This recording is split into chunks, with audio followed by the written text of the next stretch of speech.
our founder flames. This right here is an embodied form of the violet ray spectrum.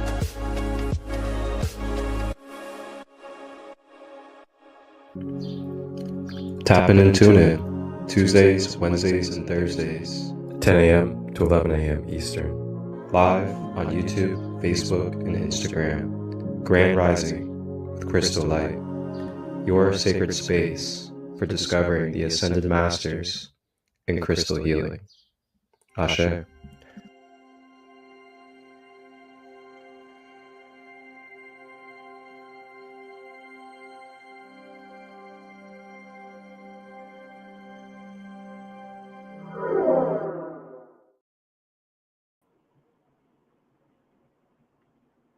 Hello, hello, grand day, everyone.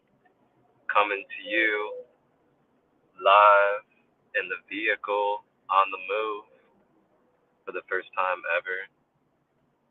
And yeah, I'm on the road heading back to Cincinnati, Ohio from Pennsylvania.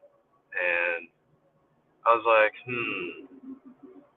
do I go live? Do I not go live? But, I felt called and I wanted to go live being on the road anyway to continue this episode and talk about the heart chakra with all of you guys as we continue our sub-series. And, we've had a beautiful series. Last week, we talked about the root chakra. We also talked about the sacral. And then we also talked about the solar plexus as well. And we had our wonderful divine sister from the co-star in Costa Rica, Phinix, returns as she joined us for each episode and helped bring the gene key breakdown as well as some divine wisdom and experiences to help us tie in with the health and balance of the lower three chakras, as we can call them. Now today we're going to be talking about the heart and the heart chakra. Since I won't have my graphics for you guys, I'm going to be kind of freestyling and just talking about it off the heart for you guys. And to kick off, I'm just going to start diving in and talking about the heart chakra, and then we'll have our wonderful sister Phinix joining us here shortly. So to start off, the heart chakra. The heart chakra is located in the center of the chest when it comes to our human being. And with it being what we call, the fourth chakra, and it's the middle chakra of the seven, that means it's the bridge. It is the bridge point between your higher nature and your lower nature coming together. And this is also why, when you look at the symbol of the heart chakra, the symbol is basically what we reference as the Star of David, or the two-dimensional version of the Merkaba. This is the upward triangle and the downward triangle, representing the alchemy, the connection and the bridging between the heavens and the earth, or the higher dimensions and the lower dimensions, being brought together into one form. And that is our balance. That is why we are literally the vehicle and the vessel for heaven on earth. So with that being said, this heart chakra being the fourth chakra in the center, it is where we're able to access the abilities and the characteristics of feeling compassion for other beings as we're one with those beings. So you're able to have that sense of feeling sympathy, feeling for others, and being able to relate on a higher emotional level, because you can feel the oneness, non-human and human. So through compassion, we're able to then build that relativity to others, and we're also able to then help others process and move their energies as we do with our own self. Along with that, it's also empathy. So through compassion, we're able to develop empathy. I know a lot of us are empaths out there, and a lot of us might struggle with boundaries, or we might struggle with how to release and let go and alchemize the emotions, the thoughts, the traumas that we may take on from others around us.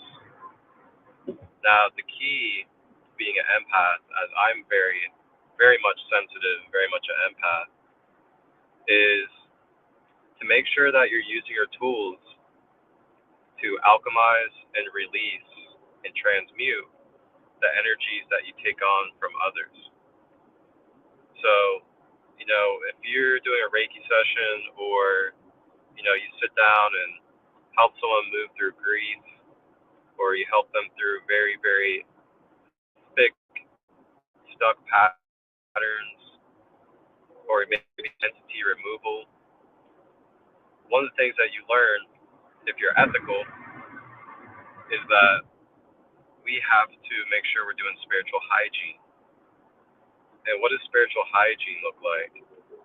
Spiritual hygiene is when, instead of just taking on someone's emotions, taking on someone's thought forms, and then holding on to it, and then just continuing to walk your life with it, when we take that full step as an empath of releasing and alchemizing the emotions and the thought forms that we take on from others, then we are able to then transmute those energies and give them back to source, give them back to God, or give them back to the higher realms. And that's one of the keys as an empath, is to make sure that if you're taking on other people's energies, their thought forms, their emotional wounds, that you're alchemizing and releasing that afterwards. And that's one of the things I like to really emphasize with empathic practitioners and empathic people, because we find ourselves wanting to always take on people's energy, taking on people's emotions, taking on their thought forms, but then we may not also think about or have the awareness of how to release it, how to transmute it and alchemize it after taking on from other people. And that right there is like a superpower we have as humans. The ability to relate, the ability to empathize, and then the ability to release and alchemize it back to source. So continuing on with the heart chakra traits, the heart chakra is also where we are able to feel the deep soul level connection to all life. So they say the heart is the seat of the soul. And they call it the seat of the soul because of that balanced connection point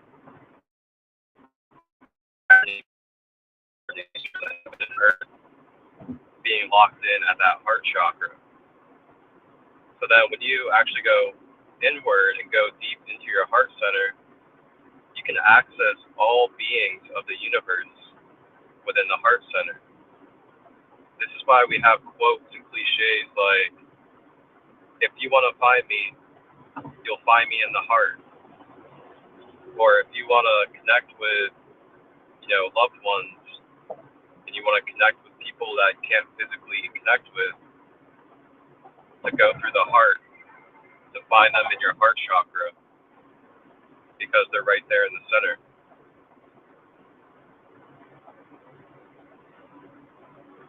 The heart chakra is one of those things too where when it comes to blockages, it comes to overactivations, some things to kind of look for in your manifestation life is, Am I holding on to grudges? Am I holding on to things that are hardening and blocking me from feeling unconditional love? Am I taking all of my experiences personal and holding on to personalization of the experience that I went through in the past with another being? And then am I allowing that to harden my heart and really guard my heart and stiffen my heart from being able to just feel love in the rest of life? Sometimes we allow experiences or we allow previous relationships or connections to develop grudges, and then we hold on to those grudges inside of our heart. And then next thing you know, we're stiffened, we're hardened, we're on extreme guard inside of our heart and the rest of our life. And that's not really ultimately what we want. We don't want to be stiffened in the rest of our life because of an experience we had or because of one relationship. So how can we soften our heart? How can we still find that the Creator, the universe, our guides, the love in this world is still present, for us and with us, and we can still allow our heart to flow with unconditional love that goes beyond attaching to an experience, attaching to a person, attaching to an identity, or to a lower desire, but to allow it all to flow and let it go. And if it's not needed for us in this moment, the thought form, the emotional attachment, how can we let it go? How can we surrender? How can we have compassion for other souls as they go through their sovereign path? They go through their self-realization as we go through our self-realization, sharing the same realm, sharing the same source of creation.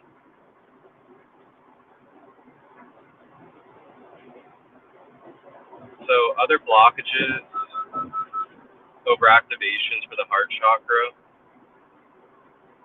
we could talk about when we become extremely polarized in caregiving for others besides ourselves. This is when we're running ourselves ragged. We're destroying our body. We're not listening and taking breaks. We're not taking care of our self-care. And we just continue to keep going and snowballing, putting others before ourselves, taking care of people that abuse our energy and just continue to perpetuate it. When we find ourselves in those type of situations, those are situations that we call overactivations in the heart chakra. It's where we're so on autopilot and so unconsciously using our heart, our love, that we blind ourselves. We blind ourselves from our abusers. We blind ourselves from the absorption of others' thoughts and emotions. And we blind ourselves from the messages that our own mind, body, emotions have for us when it comes to our well-being and our health and what is necessary for us to function moving forward as a human being. It's really easy, especially if you're an empath or you're someone that really cares for others or is really of service. We can easily put ourselves last, not prioritize our routine, not prioritize our mental health. And then next thing you know, we're crashing. And as we're crashing, we're getting ill. Disease is getting caused. Now we have arthritis. Now we have back pain. Now we have bad hips. All these things can develop over time if we continuously give our heart energy to sources that are not healthy, that are not replenishing, that are not reciprocating. Reciprocation, such a great term, such a great word to focus on in this world, especially with polarity, is reciprocation. Are you receiving reciprocation for the volume of vital energy, a volume of love that you continue to give to the outlets that you're giving it? Now, yes, you want to have unconditional love in nature. You want to give unconditional love. But you also have to understand that while we're in this 3D matrix, we have polarity at play here. And if we just continue to give to outlets that, again, are abusive, non-reciprocal, what typically happens? Just think about your own life, where you maybe had a partnership, or you had some type of job, or school, where you're just continuously giving yourself. You're working overtime. You're taking other people's shifts. And you're doing this all at the cost of your own self, even when you're complaining and your own being is telling you it's not what you want to do. But then you go do it because you feel like you are just so obliged. And that if you don't do it, you're going to be judged or criticized, or you're not going to be enough. Just things to think about, absolutely, with the heart chakra. Especially for all of us that are maybe overworking and maybe giving too much in our relationship and not seeing reciprocation.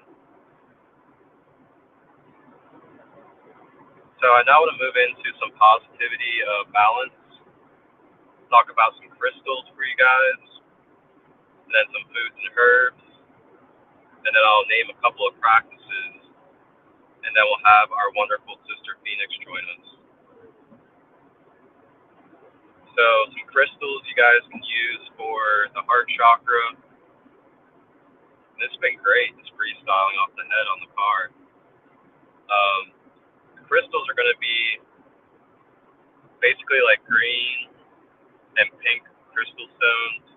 So you have rose quartz, rhodochrosite, you have aventurine, aquamarine, you have emerald, peridot, malachite, moldavite, and I feel like there's one more.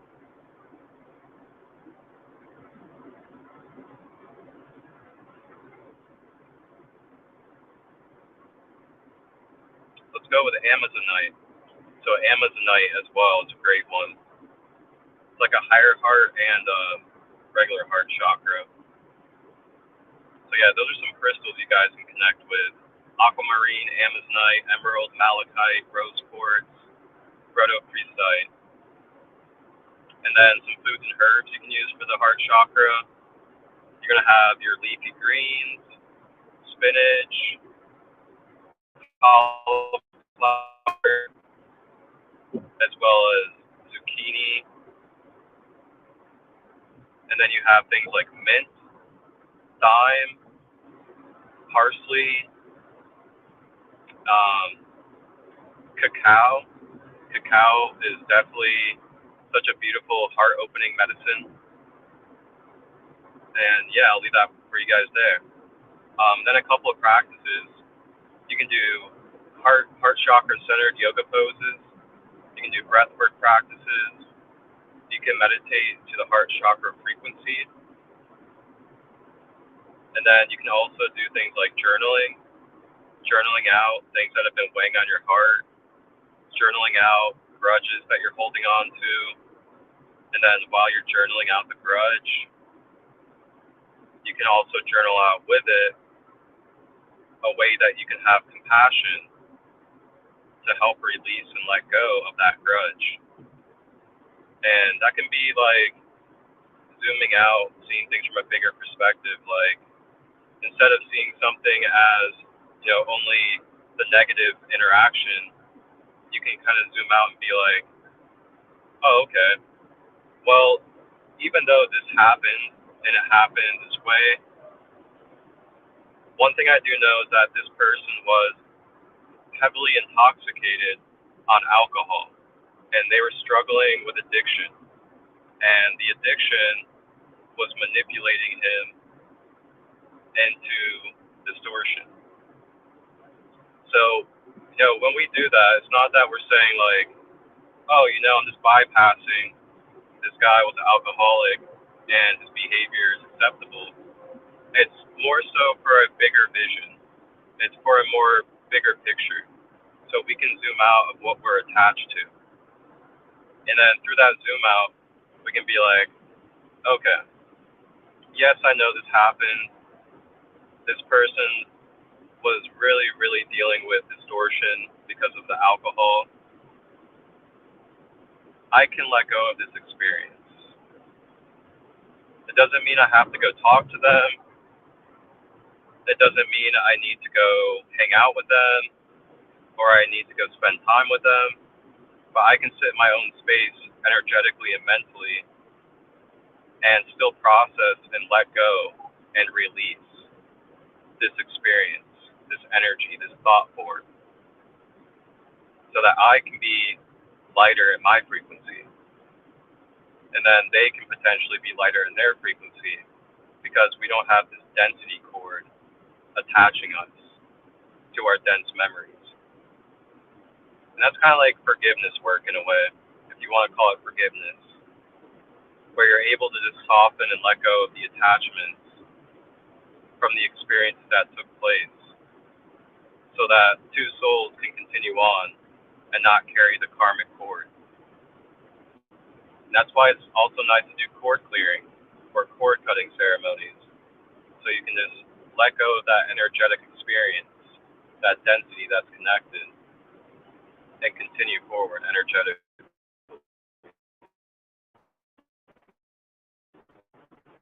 So, education. We'll go ahead and take a little break. And then once we get back from the little break, we'll have our Divine Sister, Phinix Returns, join us. Break down the heart chakra, as well as any stories and wisdom as well to go with the flow. So we'll be right back, and we'll have our Divine Sister with us.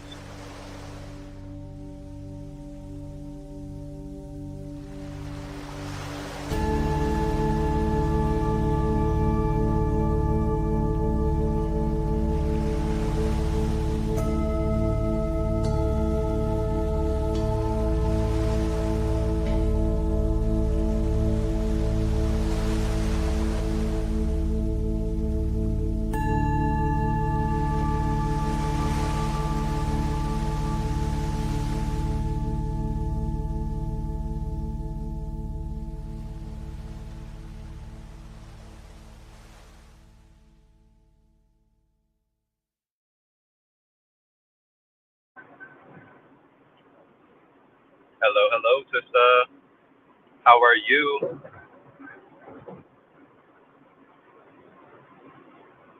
You're on mute over there. Thanks for the reminder. Just ready to open the heart today. Absolutely. It's my first car session. I'm actually liking it a lot. Nice. Where are you at? I am heading back from Rhonda's in PA back to Cincinnati. Nice. So we're all rolling with you. Perfect. Yeah, how did everything sound? Did everything come through pretty good? It sounded fine. Like I can tell you're not like in a normal home setting. Like there's a little bit of like a natural like Yeah. yeah, but it seemed fine. Awesome. That's good to hear. Well, how are you doing? Grand day. Grand day. Yeah, doing great. And really, I mean, doing great. And also like I had a friend that I knew here in Costa Rica. I just got the news that he decided to leave this world. And yeah, like sitting with that, feeling that, really using the sacred seals, which I've been talking a lot about, to like just prayers of transition and transmutation and just you know, as we get older, I remember when there was a time in my life where I never really knew anybody that had died so much, you know, like sometimes it was like a longer distance far away, but like we're all impacted by death in well, each and every one of us is on many levels. I mean, the real death I like to talk about is not so physical, and it's usually the scariest one of all. But sometimes we live our whole lives fearing the idea of losing our bodies, but the truth is, like, there are things that are within us right here, right now, that need to die. And we don't have to take our body to kill those things. And I guess this is not what I planned to talk about, but it's like coming up, and I think it is important that we start to really understand the gift that we have to have a body, and also sometimes I operate at a level of transpersonal consciousness that could almost be too non-attached, and could almost be a fault to to perceive so transpersonal, because there's a design to everything that comes and goes. But then also we have the ability to rewrite code and to rewrite our lives and to rewrite anything. And it really does start with the heart technology. And this is when we start taking it to like more of a galactic perspective and like directly connecting again to the source. That's the heart. When you get there, you never run out of energy. You can't be sucked dry. You could give all day and you will still always have love coming out of you. That's when you know you're connected directly to the well. And that's really like, that's what we're being called into. Like, what is siphoning? What is keeping us from being directly connected to the well? Not just what is siphoning, because that makes it like everyone out there is taking from you, versus it starts with you in the first place. And there's a resonance to every single attachment. And so now you're not going to take your power away. That's you opening your heart, actually. And like it's love in a whole new way, because you know it's like, yeah, love and light and like I love you, but no, like what does that really mean? What does loving yourself mean? Yeah, to really get into yourself. Why did we come here? Why did we come here? Why did we come here? What did we come here to learn? What did we come here to live? What did we come here to do? If you're not doing it, your heart will be closed. And don't be blaming it on anybody else. It's not anybody else's fault that you're not living in your true power. And that's really when that's called opening your heart. That's causal playing. You're going from reactor to creator, which are the same letters. Reactor and creator are the same letters. So you're either reacting to the screen of the movie you're subscribing to, or you're creating your movie.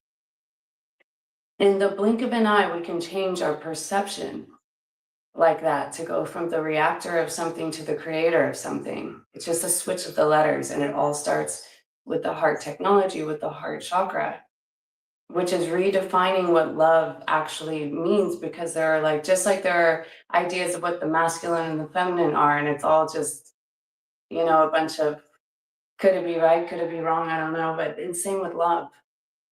love is this, love is that. You know, but love is patient, love is kind. There is something in the Bible about that, right? Love is this, love is that. But this love that I'm talking about, I mean, I never have any plan for what I'm going to talk about when I get on, and something is on fire in me right now with this particular topic about empowerment of ourself and utilizing this heart technology to just keep the heart open no matter what. Like to come into, at least, and I'll speak from my own direct personal experience. That's the best way, right? I have been exploring levels of consciousness that allow me to sit in what I would call the 0 point, where my heart is navigating everything and I'm completely surrendered to the divine will of some design that I was born into before I came here, that I chose. And that's how I believe we all actually operate. But I understand, I try to be so careful because I don't want to impose anything on anybody about how to think or look at things. But it's easier if I just say, hey, I'm speaking from this direct personal experience that I have, that there's an ecstatic type of energy field that we have access to. It's actually our birthright. Bliss and ecstasy are our birthright. And we're settling for much less than that in the stories, in the contained energy, in the kinks in the energy, and where we're giving our energy, where we're siphoning our energy. And I was hearing a little bit about Marcus too, and I was getting ready, kind of talking about the empath. You know, eventually in the spiritual world, I came into contact with the idea of narcissist empath. And I never heard it before. And then it kept floating around everywhere. And I was like, what is that? Where did what does this topic mean? How is this affecting humans right now? And when I first read about it, because I would hear about people talking about narcissists and being, and I'm like, okay, but are they taking responsibility? Like, I really was just trying to look at it from all angles. And then I felt like I encountered one for real. They're professional. They're actually completely disconnected from their heart. They know exactly what to say to you, to fuck with you so deep in your mind, or wherever your weakness is. Whatever your weakness is, they will know how to find it. It's very tricky. And so discernment, so like, and I felt something so deep in me, this deep compassion and love, that I was like, there's only pain in here, and I want to love this person back to life. I'll give him the time of day, even though he's being a dick. And you have this like hope that they're going to return. You just like, you have this hope that like, they're just going to snap into it. And that is not your job. So that's what I learned in that personal experience. Maybe the first time I ever felt like I needed to set a boundary with someone, even unfriend someone on Facebook. And I was so in judgment of this. I don't know why this story is relevant. I hope you find it relevant here. I'm just realizing, like, I felt bad about that, even though I know this person was actually causing some kind of chaos in my energetic field, and I was allowing it. I never blamed it on him. It was a game I chose to dance. Everything that we do is like that. That's why I always I'll even tell some people that come into my field, I'll be like, I'm just trying to help myself remember why I created you in my reality. You know, and that's a shift that we're going through right now when we start to like imagine that we are bringing everything to us. We're bringing everything and everyone to us for a direct experience so that we can learn something, so we can flex our muscles, so that we can do meditation in the now moment when it matters, and really take everything external and bring it back to love. Love. Can I keep my heart open? Can I keep my heart open no matter what? And then also then the next level of love is, if something's not healthy for me, I love myself enough to say the words, to make the fence. And that is a new thing for me, because for a while I was in this like love and accept everybody, everyone's kind of welcome. But then if there are things like that come into direct encounter with someone that have a repeated pattern to them, You're here to learn something. You're here to learn something through pattern. You know, that's why I always look at everything. Something that happens one time is a nice lesson, or maybe it just comes and goes, but something that happens 3 times or more. Like if you have three relationships and you have the same pattern in those relationships, you know, and being honest and starting to take a look at that.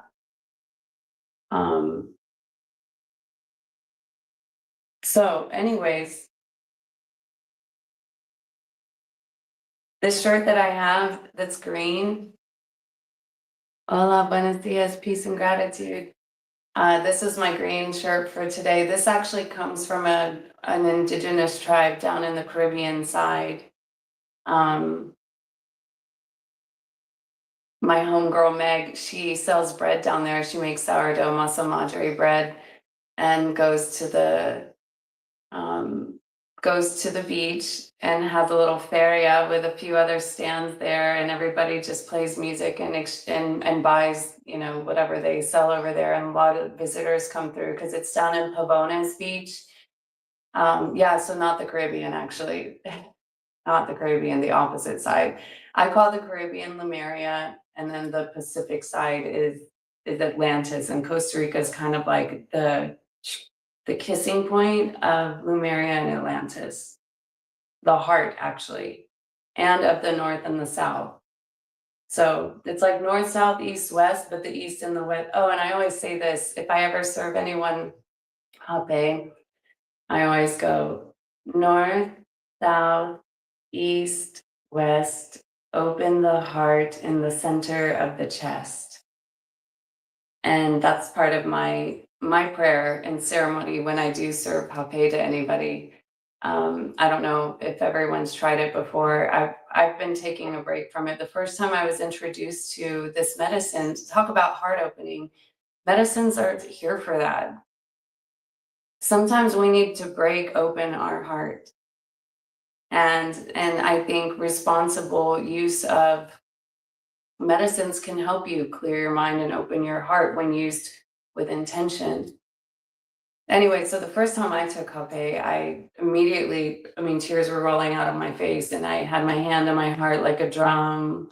And then I wanted to play a drum, and I was playing the beat of a drum I never heard in myself before.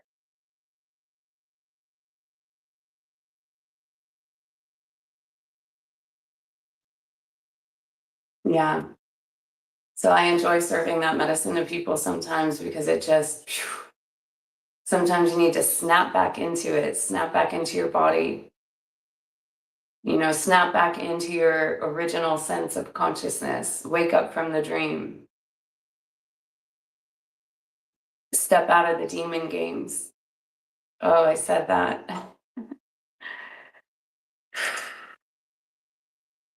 Step out of the demon games.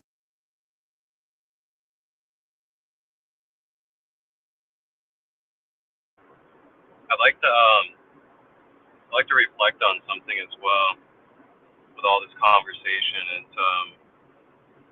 it's for anyone out there as well, of course. Just non-judging, graceful reflection for the self, and just the observation of your relationships in your life. When I say relationships, I'm not talking just like with another human being or with a romantic partner, but like the relationships to, your technology, the relationships to your food, things of that nature. And what I'm getting to is, like, what is the relationship that you have when it comes to the way that your heart is interacting with these things? And is there anything that you guys can maybe journal out or just reflect on that is causing disharmony or bringing distortion or heaviness into your everyday life? Now, as you reflect on that, reflect on where this is connected to. Is it connected to another person? Is it connected to a previous experience that you've had? Or is it the way that someone's treating you and you're kind of getting to the breaking point of the way that the person is treating you and you're allowing yourself to be treated. That's another key, is to understand allowing yourself to be treated. And the last thing about that segment part is, how is it affecting the rest of your life? Do you notice that it's causing you to not feel like you can just be present? Is it causing you to lash out? Is it causing you to unconsciously project onto others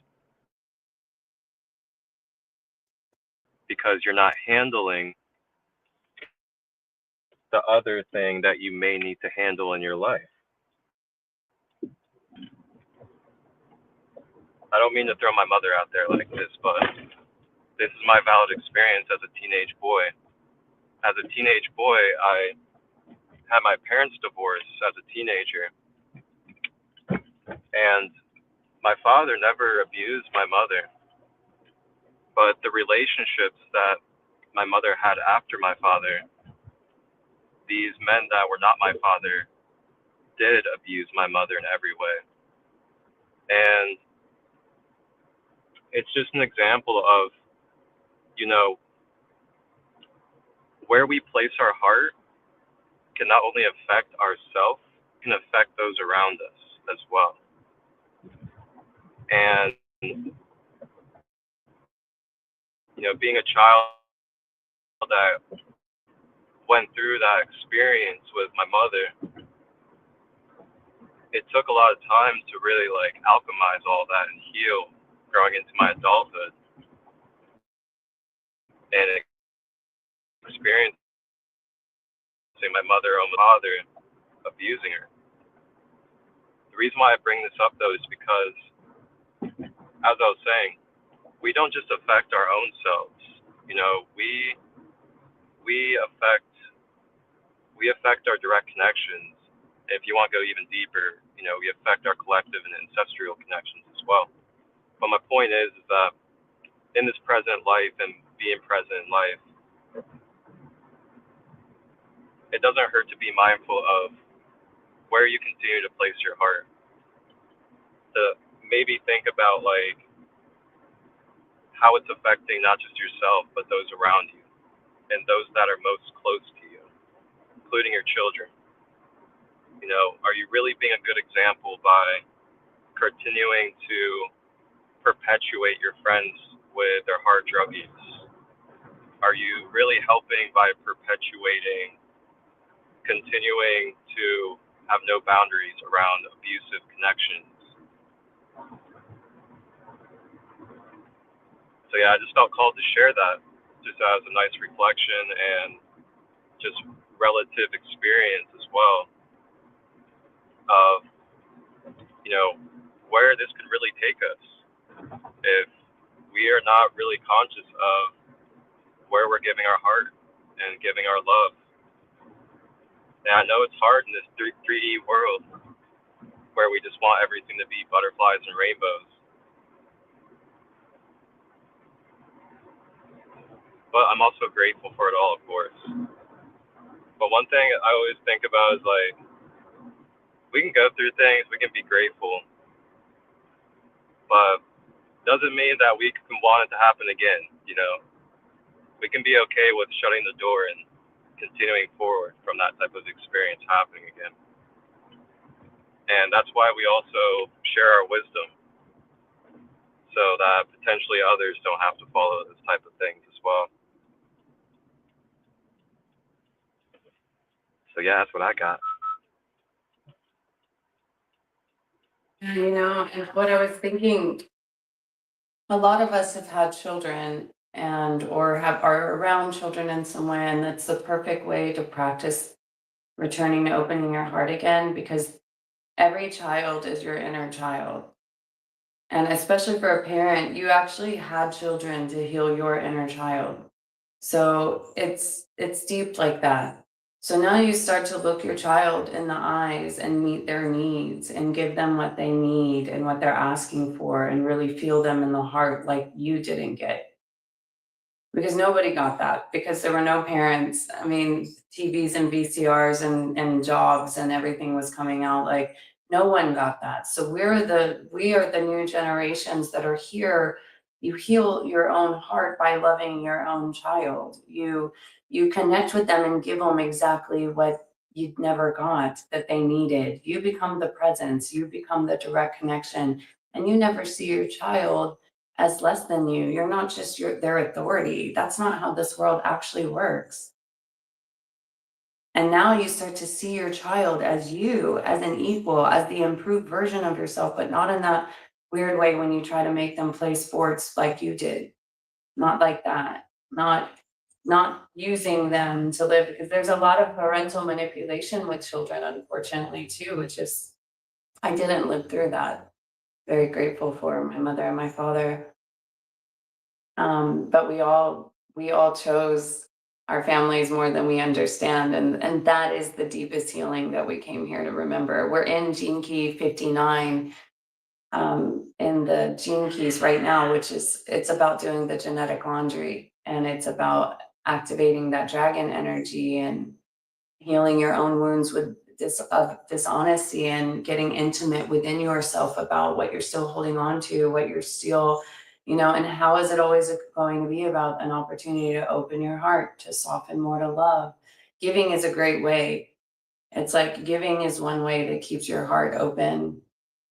And then especially when you start to give with an unconditional type of love, that love always comes back to you. Conditional love, no guarantees, because it's conditioned, but you give unconditional love and you'll receive unconditional love. It's just how we start to work with this heart technology. When you start to, everything is frequency. We create our entire reality with frequency. We are creators of our reality. Let's not forget, let's not get too deeply caught up into the constraints and the confines of the idea of how long it takes to do something, make something, anything. Everyone wants to talk about aliens and UFOs. Let's get real about our ability to time travel into new dimensions, how we can change our perception in a minute. And we must change the trauma scriptures of our reality, the trauma scriptures, the slavery scriptures, all of the scripts that we've been living out for a long period of time. When we come from the heavens, when we come from natural higher states of elevated consciousness and perception, that used to be the alls, that used to be everyone on our planet. I truly believe that. That's what's happened, is memory wipes after memory wipes, and destruction of memory and distortion of the lower bodies. And so right now, that's our invitation. The open heart literally is what elevates you, levitates you out of what I would call, what the Gnostics would call, the hell realms. And even Christ would say this planet is a prison. I don't think of it like that, but I do see that that's obviously what's going on. And I'm certainly here as one messenger coming from the heart, to bring a message of liberation and empowerment, that we've got to snap out of our aged old perspectives that are keeping us in patterns that are destroying our planet. We're all responsible for it. And that's what's happening right now. So that's why we're coming to bring the crown down.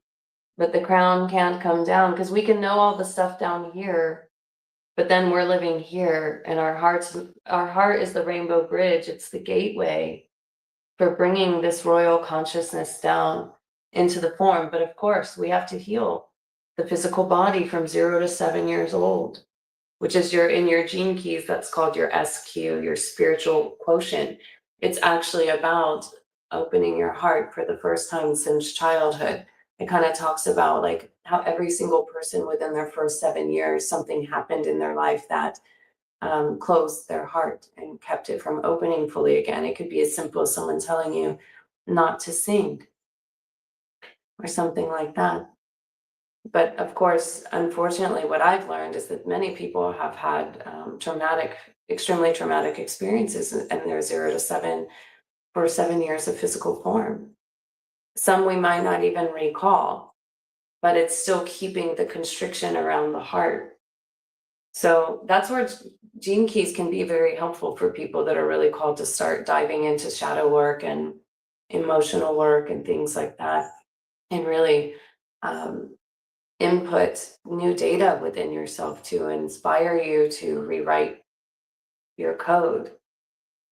Everything is going AI so quickly and with technology. And what I'm seeing is that I am a representation of the organic ascension timeline. And so I'm really here to maintain the organic path. And I'm trying to stay out of judgment that everyone has free will and you get to choose whatever path that you want. But I'm definitely here to say that if you don't understand how to use your own energy body and technology, then AI will use it for you. And so you just want to be not in the reactor, but the creator consciousness of this reality. I'm trying to say this in a clear way of like, in one terminology, you could say that there is a battle for your soul. There's a battle for your organic soul on planet Earth right now. Some people are choosing freely to give their soul up to a certain type of entity. That is technology. That is actually, you could think of the gray aliens like the future of that, the results of the transhuman agenda. So how we keep our heart open is how we remain organic and how we still want to maintain communication and connection with other human beings and not just isolate ourselves and stay on tech all day. Like that's important for our organic health. And we need more gatherings. I really appreciate what Marcus is bringing. If you have an opportunity to go to his events in the areas where he's hosting them, to just gather people together, play the music, feel the sound, feel love, inspire yourself to step out, to get out of bed. For some people, they can't get out of bed or they don't want to. There's nothing worth living for. How do we return to that? What is worth living for? When you're walking by, when you're lonely and you walk by the park and you see a gathering of people with sound bowls and kites and, I don't know, just wherever you are, just don't lose connecting with people. And I mean that deep level connection, not superficial.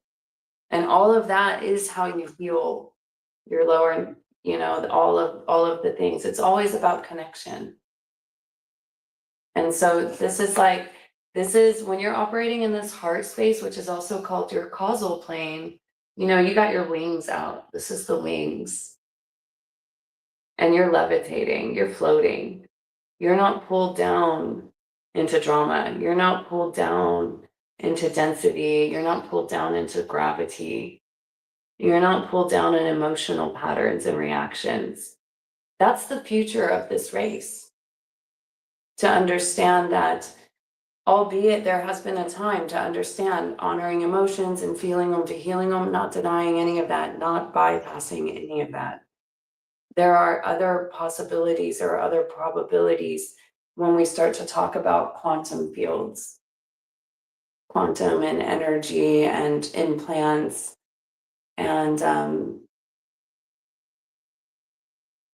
so I appreciate, I try to bring these quantum light concepts down into real life form through story or experience. You come into contact with someone and you feel energy and you start to keep your heart open instead of closing your heart. In every now moment, in every situation, this is the activity that when you meet a person, that you keep your heart open no matter what, and you can learn how to communicate with people in the communion space and the heart space, because usually we have other mental things going on, judgments or fears or whatever. And so this is how we start to work with being a toroidal field of energy. And one of my favorite, most simple images is just a toroidal field of energy with like a human in the center with a heart.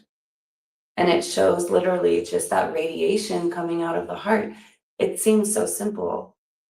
We are that before we are a physical human. If we're operating from that toroidal field of energy, naturally and organically, the synchronistic field that starts to respond and feed back to us is going to be in harmonious balance as you are. And if they're not, it won't be long before they will be transmuted into the organic field that you're hosting. And these are the real ways of quantum healing, vibrational healing, sound healing, working with your aura, working with your body of light. And this to me is the bridge between like science and spirituality, and and shifting our perceptions of reality, and that affecting how our body is holding energy, holding pain.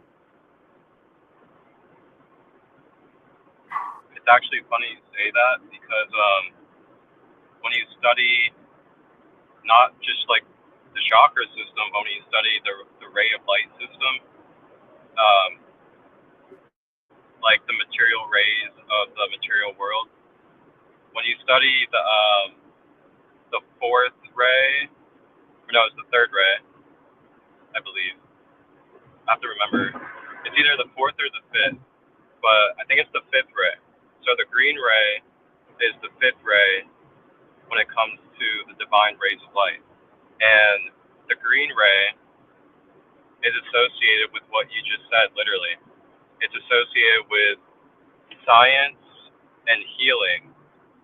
And it's understanding basically the alchemy and the science between how the spiritual and substance world interact with each other and transport through each other. That's like literally what the green ray represents in the universe. And it's funny you just said that. I mean, thanks for affirming it, because this is the leap in consciousness beyond the idea of healing and history and the past. And like this is Palladian technology. This is how we are born and designed to operate. This is a spiritual teaching, you could say, but it's more like an organic, like moving into the causal plane reality, moving into, and you can't force it on anyone or anything, but for those that are feeling the call, or it is like an initiatic leap from everything that's ever happened to you in the physical, mental, and emotional spaces. And so I try to be very respectful and careful that I'm not denying that it can take time for people to heal, and it might take physical things that you need to do. And also I realize that healing has become such an industry that it's still, I know everything is in cycles, but it's like, okay, medicine and then healing. And it's like, there's this repeat of cycles that ends up happening that just keeps people on loops, versus like return to the original source code, return to the 0 point. There's zero trauma in this place. We're reconfiguring, we're recalculating, we're rewriting, we're rebirthing from the 0 point, collapsing fields. Because see, DNA is not so physical. Like you're not operating DNA with little, slicing and dicing I know they have this thing called CRISPR technology, and they're working with DNA edits or genetic edits or something. But DNA is holographic. So everything is, people are talking about aliens and simulations and games and like, who are we and what are we? Here we are. We're DNA. It's holographic. It's energetic. We're working with ether, with plasma. We're non-material before we're material. We got super dense. We're just waking up. We're getting our wings back because we're opening our heart again. And now our toroidal field is working, it's opening, it's, and so, yeah, that's how we truly change the world, is by holding that field within ourselves. But of course, we've got to know that it exists.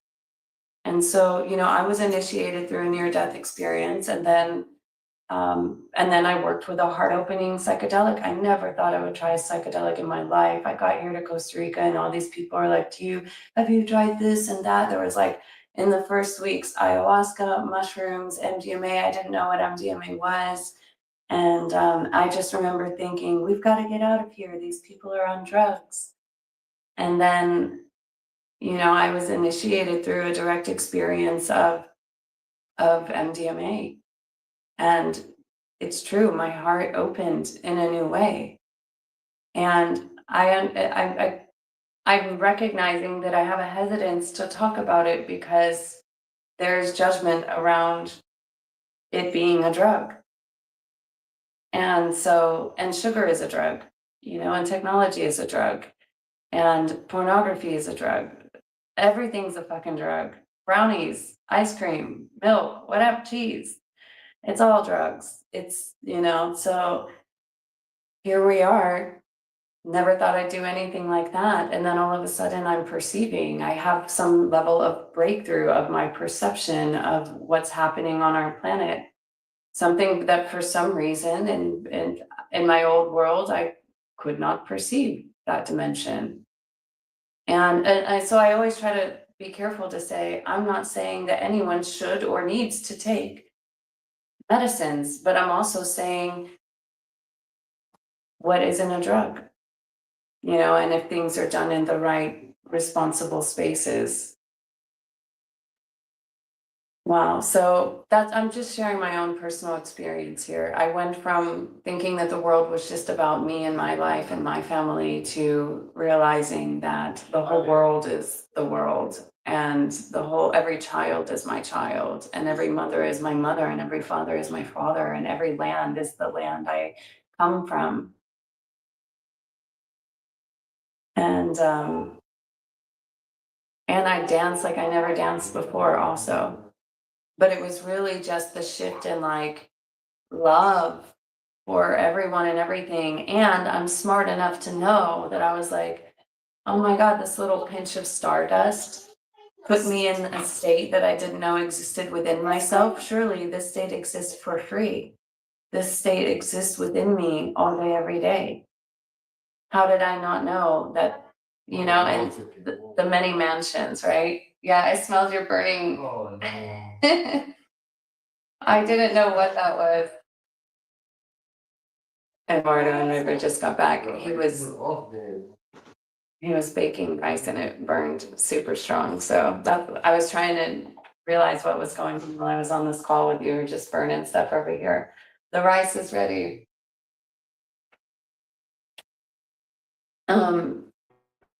So I wanted to,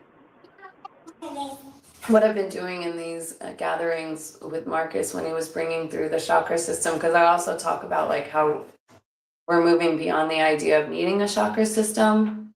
And until then, like here we are talking about these 7 sacred seals, which are written in Revelations, and then also mentioned through the gene keys, specifically gene key 22. And so each one of the chakras, you could say, is connected to a specific gene key and or a specific seal. And so the heart chakra is sacred seal number 4. So in the last episode last week, we covered sacred seal 1, 2, and 3, and now we're on seal number 4. This is about healing of the wound of rejection. And it's gene key 43. And that happens to be what's called my pearl. So when we do your gene key calculations with the, certain planetary alignments, it calculates it in tropical astrology. I also believe in the 13, but we're living in both at the same time. And this is your original imprint. So the 43rd gene key is the breakthrough. It's called the breakthrough, sacred seal 4, causal plane. It's connected to the physiology of the inner ear. Fear of being rejected by society. I broke out of that one. acoustics, inner listening, the progression of consciousness in the form. I was connecting it to the Rainbow Bridge, to the Red Queen, to Pakal Votan, if anybody knows any histories of the Mayan, and the tomb of Pakal Votan. But okay, what I really want to do though, so I pulled it open to the 43. I always like to give you a glimpse of my book, because that's a code in itself. My James book is super fun. I spent a lot of time in here. Dare I say I'm at levels of mastery in some ways of my knowledge about this data. And I'm always excited to talk to others that want to know about it or do know about it.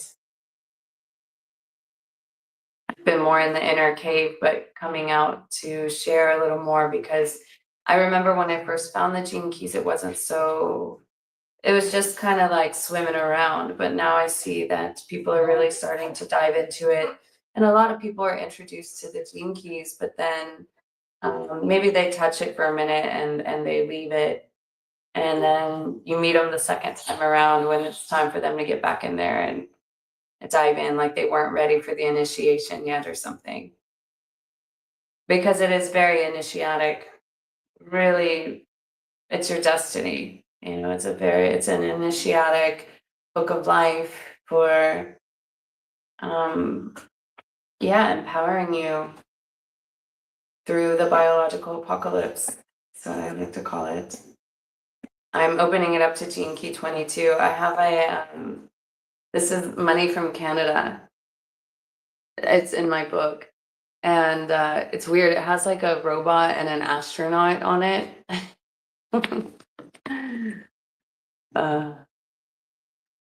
They always have a dude on there. So we got dudes and astronauts. And what's interesting though is that this money is very similar to Costa Rican money. My friend that was visiting from Canada brought me this. She just left it with us. She left us a piece of silver from Canada and one of these little papers. But yeah, the Costa Rica money is similar to this too. It's like this plastic. Anyways, okay, so let's go. Hello, River. How are you doing? A robot and an astronaut? What's an astronaut? That's like the astronaut. What is a robot? Like this robot satellite. Oh, it's a bad coconut. How is that? Aww.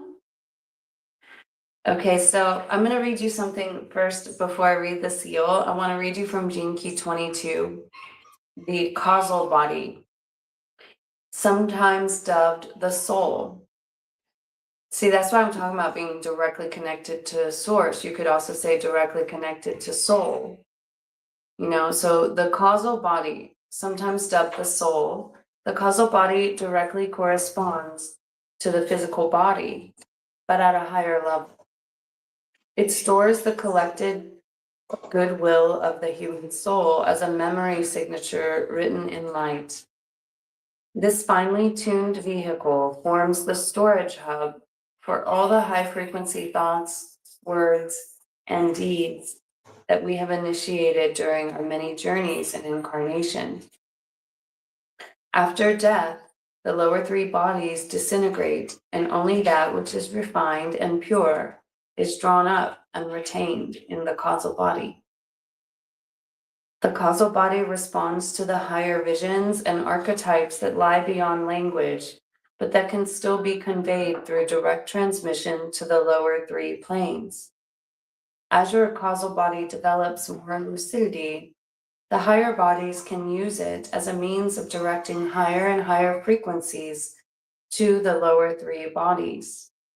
In this respect, the causal body is the bridge between the lower and the higher planes, right? So this is what we're talking about here. It's the rainbow bridge from the higher planes and the lower planes.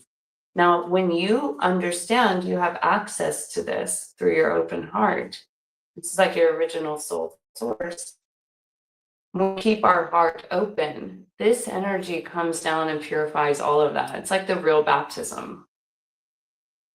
It's just an absolute purification when you start remembering the power of keeping your heart open no matter what.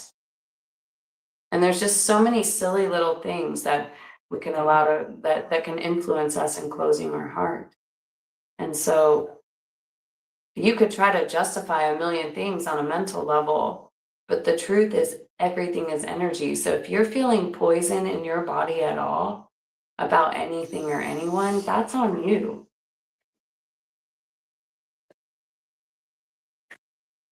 This is called alchemy. These are Hermetic principles, actually. This is alchemy. This is purification. You can call it Christos, Buddha of consciousness, but we're really bringing it to the energy level because then it's available to everyone. And we don't limit it to just one act, just one cult, just one name, just one practice. The heart opening is the practice.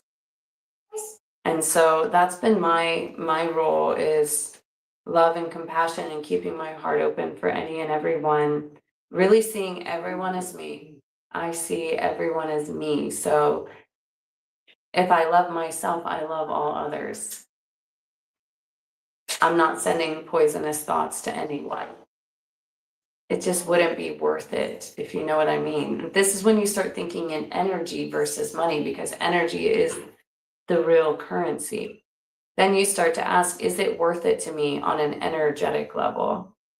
Not on a monetary level. That'll change the way you do work or what you work in. Like, is it worth it to me energetically? If I'm not feeling inspired, if I'm not feeling timeless and ageless, I might be doing something that's killing me, you know? Like, that's how you start to think about, what are you consenting your energy to? What are you doing? What are you committing to that isn't expanding your heart and your vibration?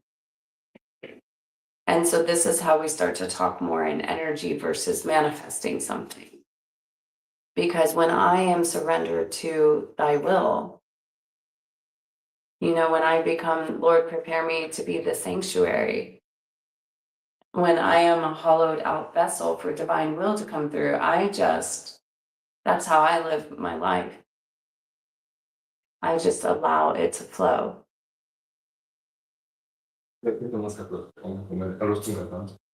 God, spirit, source,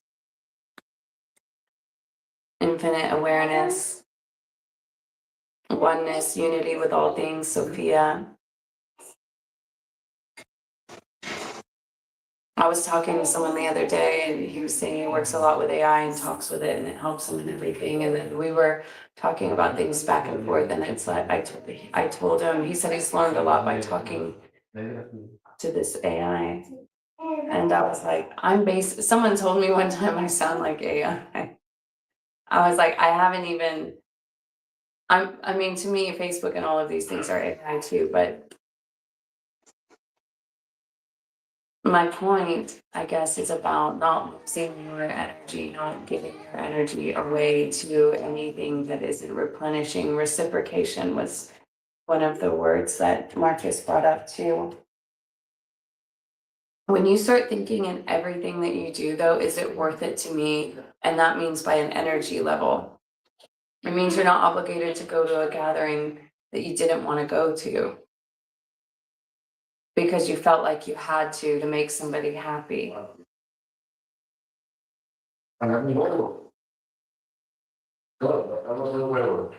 Okay, so the wound of rejection is what we're doing today, and the opening of the fourth seal is Epiphany, which is about ending poverty and ending borders and boundaries. So each one of these sacred seals has a planetary benefit or a collective wave of light. And that's what I love about the seals, is you first do it on your own individual personal level, and then you start to unlock the seals on a planetary level.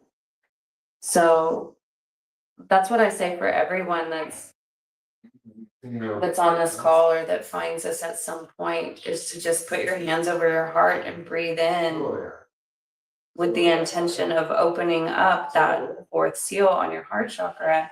And I'm going to show you a mudra connected to Gene Key 43, the fourth seal, because I just went and watched this old video of Richard Rudd from the Gene Keys. It was like 4 years old, about the sacred seals.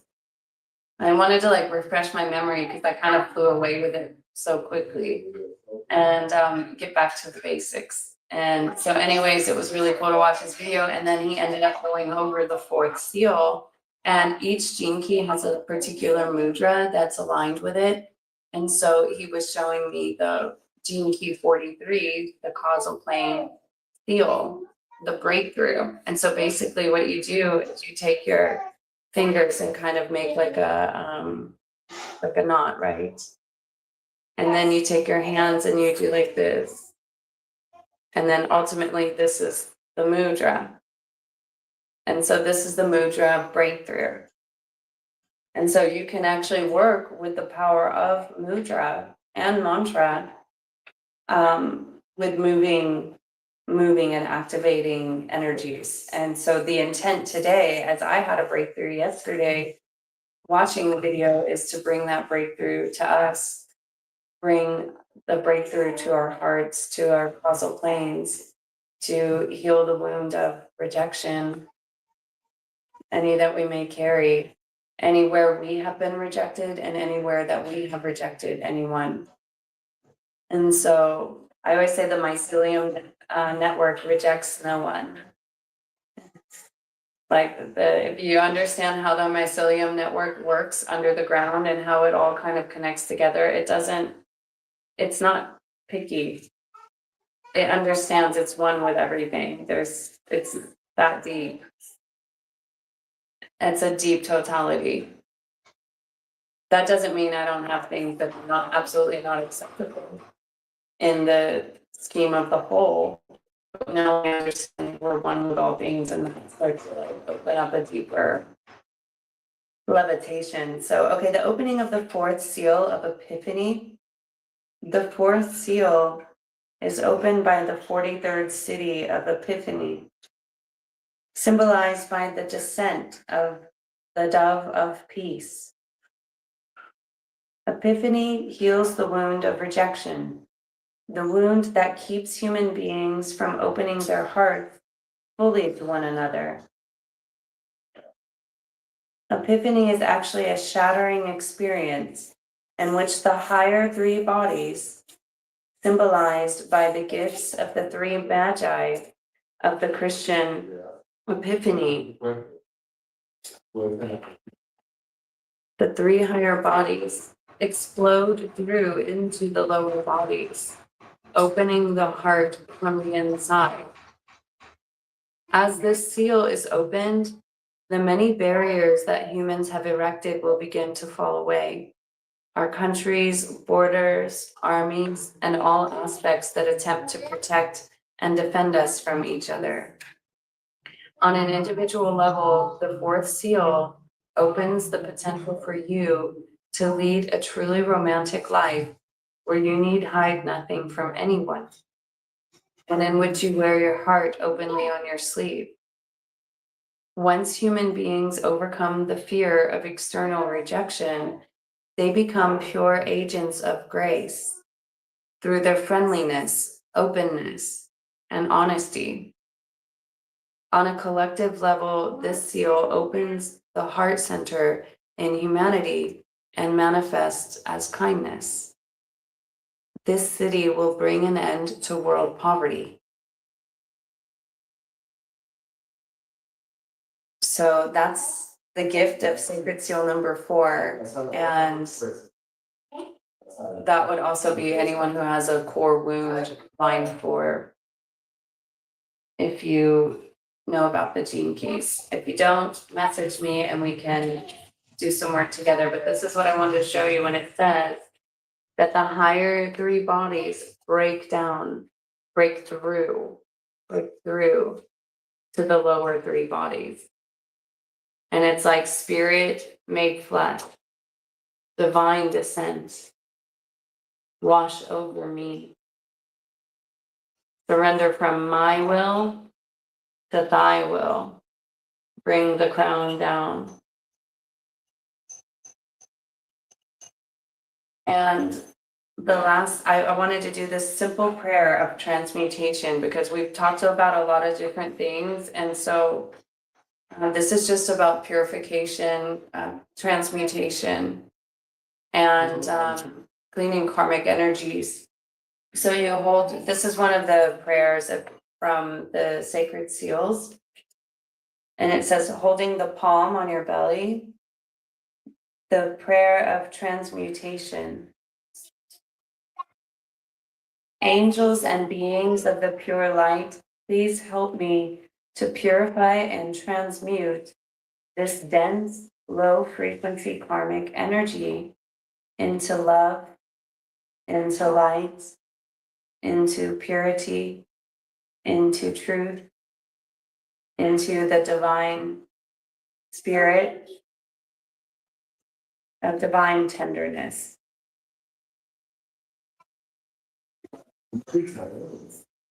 And so that makes me think of Gene Key 37, which is about the ascent of the family, which I call the Magdalena Code. So the 37 Gene Key is about the ascent of the family, and it's about going from the shadow of weakness to tenderness. And it has to do with the balance of equality. Yeah, and I just open it up. It says, in reality, equality is a matter of perception and it depends on your frequency. At the level of the 37th shadow, which sees humans in terms of strength and weakness, equality is nothing but a dream. Yet at the gift level of consciousness, equality is a living ideal that lifts people out of the game of victims and winners. When you operate out of the 37th gift, you are living directly out of your heart, and all else is secondary. From the point of view of the human heart, all humanity is one family. This is not a mere sentimental dream, but an all-powerful truth rooted in a vast inner current of strength and love. Without love, you are always operating from the shadow frequency, and all you see and create is inequality.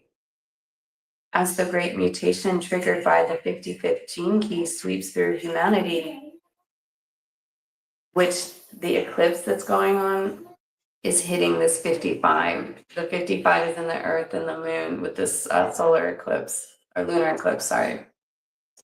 It's about gene key 55, which is the freedom code. So I know it can feel like I'm recognizing that people have been hit by a lot of energies over these last weeks, from the last eclipse to this one.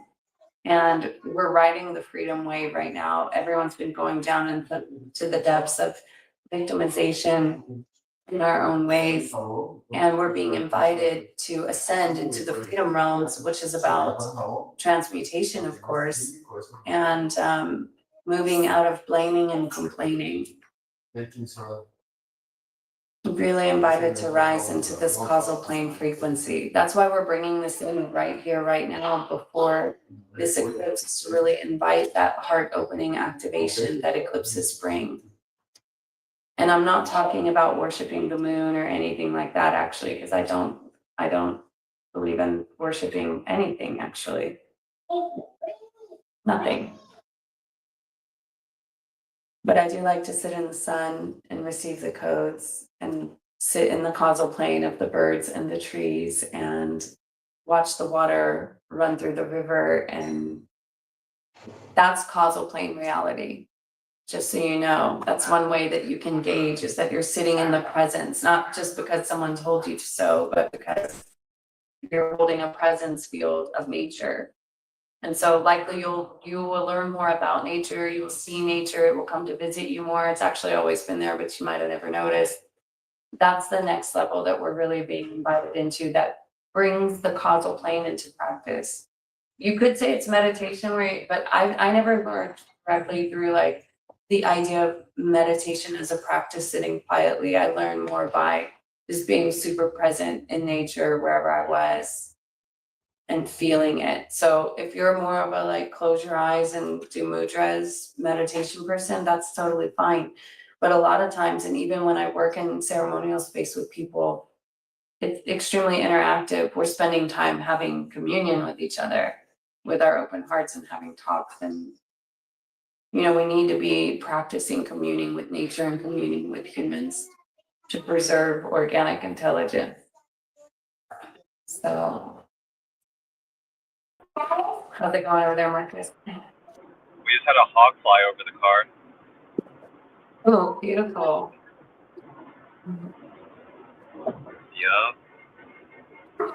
Yeah, this is really really wonderful discussion today. Thank you for that image too. That was a beautiful image. Thank you. I drew that a long time ago. It's super helpful, right? And just putting the pieces together. And Yeah. I know you've been studying this information for a while, but even for someone new coming in, it like makes it easy to understand in colors and yeah. Yeah.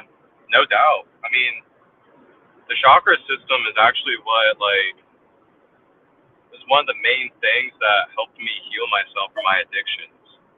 If it wasn't for me learning about chakras and learning about just what it meant to balance the chakras and how they affected our mind, body, emotion system and our electromagnetic field, I don't even really know who I'd be today when it came to my addictions and the life I used to live. One of the biggest routines that changed my life was starting to do 10 to 15 minute chakra balance meditations before I even got out of bed and started my day. And it's really been the main routine that's changed my whole life. Still today, I still do it. And it's one of those things where, if you understand this system and how it's connected to your electromagnetic field, then you don't need coffee in the morning. All you need is just a little chakra balance. Or you don't need, something to give you clarity when you can actually just clear your own third eye chakra in your perception center. And grounding too is another thing. So I used to be like a very ungrounded person. I used to be like, Leo moon, fire, Gemini sun. So I'll just be fire in the air all the time, being floaty, being on fire. And then implementing the chakra balancing, it actually helped me be able to maintain more efficient grounding for my energy field daily as well. So it's just if you just work with the whole balance of the whole system as just a nice routine that just helps you with bringing your whole balance, as in your grounding, your inner clarity, your innate awakening within your organs, inside your bloodstream. You can actually do that through your chakras. You don't have to drink coffee. You don't have to, go do things outside of yourself in order to have that feeling of vitality or that feeling of a caffeine boost to start your day. And that's firsthand experience, doing these type of meditations or just any type of practice to activate the chakras intentionally. It's eliminated me from needing things outside of me for those things. And it's pretty cool when you think about that. You can actually awaken your organs, awaken your bloodstream, and give yourself grounding and clarity just by doing things like that.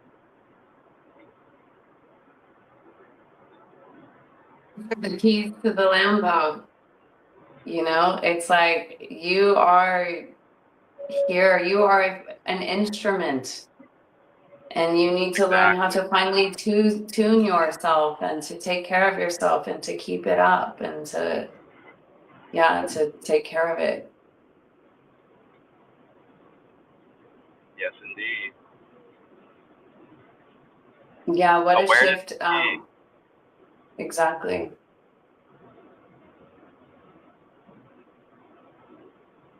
Oh yeah, I also want to add too, back to the heart.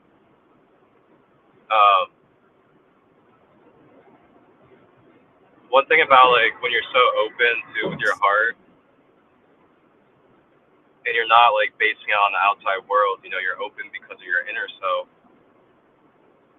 that toroidal field that we talked about, that electromagnetic system, it'll circulate so strongly that it'll pretty much innately protect you as well. And that's like one of the keys of why you keep your heart open, is because it's going to protect you still, even if you're going through experiences. And when you like think about, just the image of the field, you see it as like this big bubble kind of around your physical body.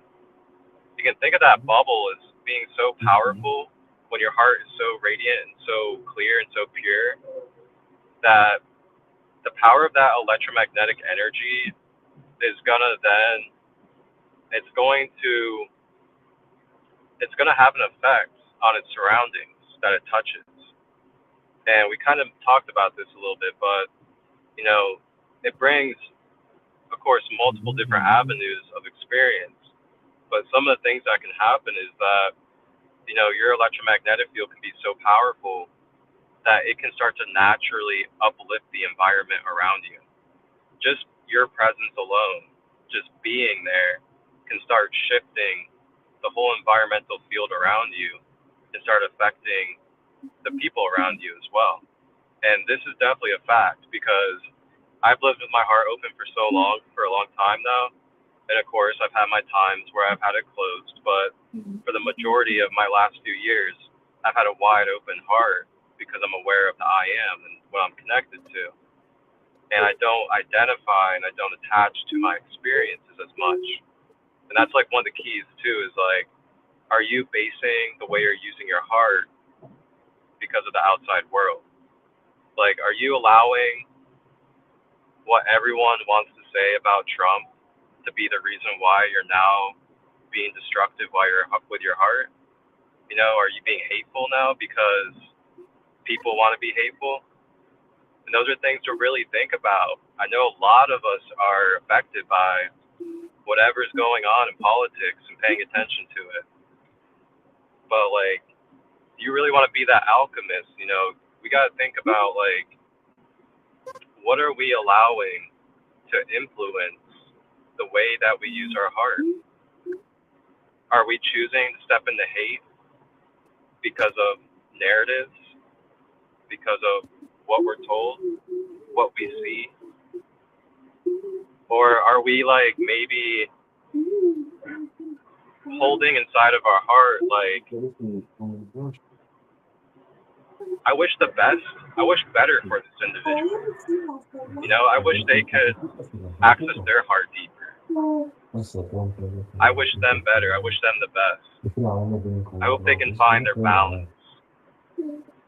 And those are things that we can say, we have a choice to be hateful, or we can say, wow, like, I really see the imbalances here, and deep in my heart, I hope that every being can find their balance, can find their consciousness.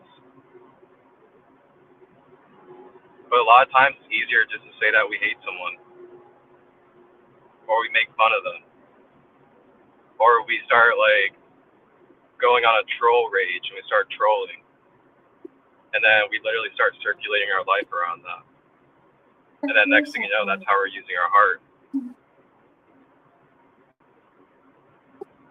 So that's the things too to think about when it comes to this heart opening thing is, is it heart opening when we decide to start hating on someone because everyone else is hating on someone? And another thing too is like, when we're not living in a codependent way, we're not living in a narcissistic way,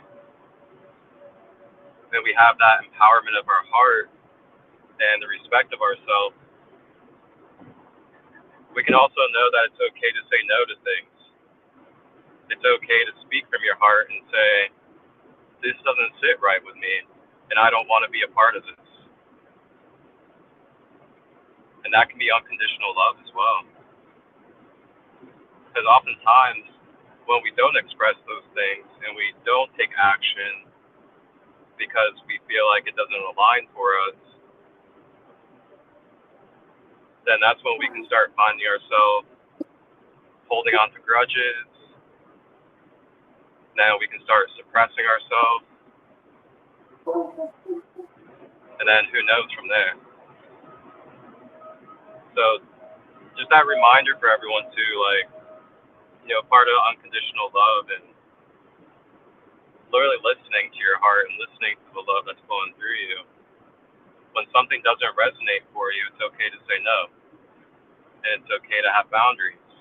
And it's okay to be so whole that you're not responsible for what others people do. And you're not responsible for how they react, because we are whole.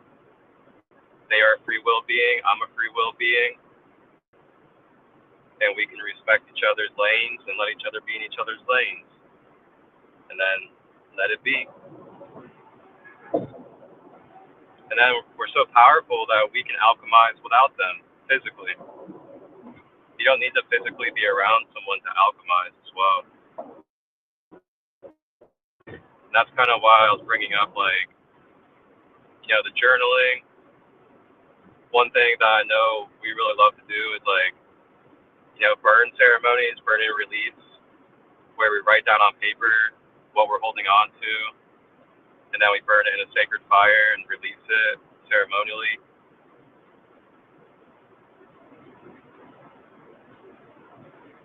Yeah, wow. The heart chakra.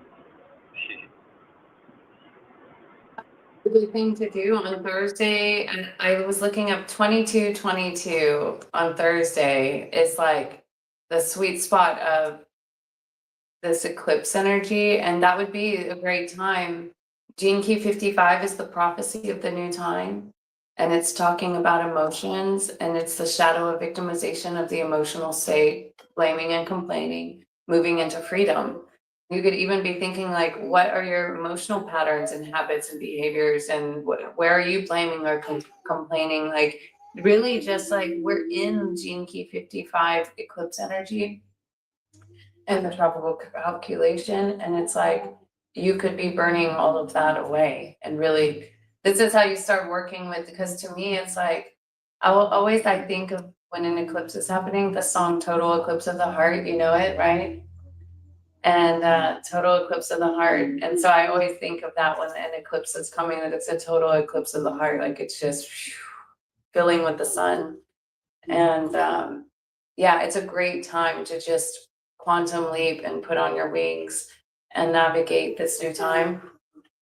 And yeah, I hope you do it. Only you get to choose, like, and this is the real deal. Whatever you wish on anyone comes right back to you. It better be clean. It better be crystals and rainbows. Don't be poisoning yourself or anybody. Don't be putting poison in the field. That's when you're called to live in the divine pure light of a crystal heart, and you're just living in purity, and you just wish any and everyone, because they're you. I love everyone like me, like they are me.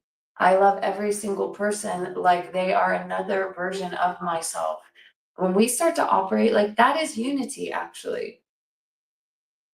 You're not going, and sometimes our minds will be like, but if I did that and this type of person came, or this type, no, they don't, because it's a resonance field.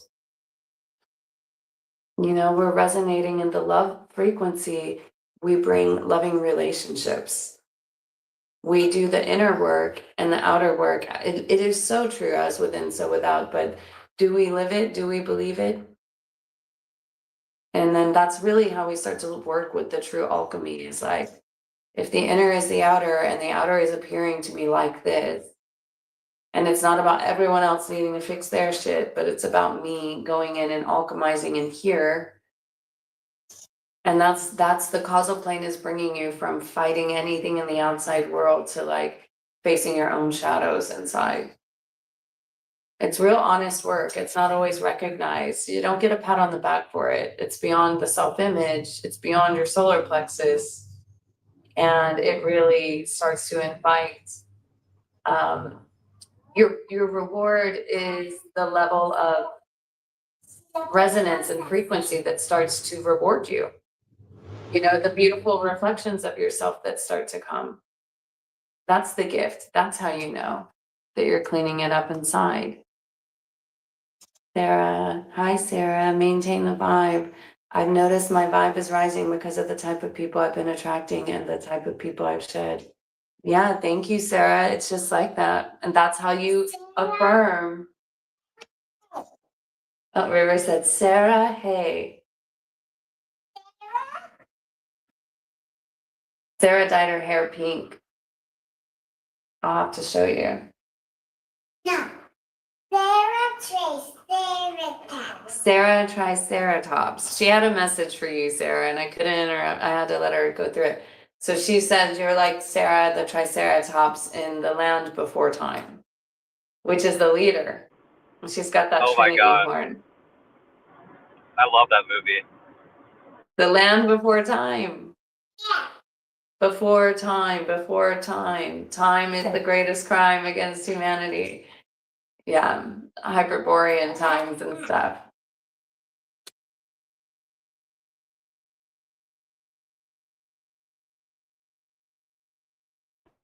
Yeah, That's funny. you know what yeah. Oh my God, you guys are crazy. She said, I love that so much. Thanks, River. I want the chance to open also. Oh, Sarah said she loves that you told her that, Sarah the Triceratops. And she likes to sing, big, big, big, big water. Big, big, big, big water. Big, big, big, big water. Big, big, big, big water. Big, big, big, big water. And what she says? I can't remember the That rest. she says something. And I saw something like that. Oh, I like it. And I saw We'll have to remember it together. I hope you all sing a song today. That's a great way to open your heart, actually. Oh, I'm going to share something with you, this little practice. And you said you wanted to share something, babe? Okay.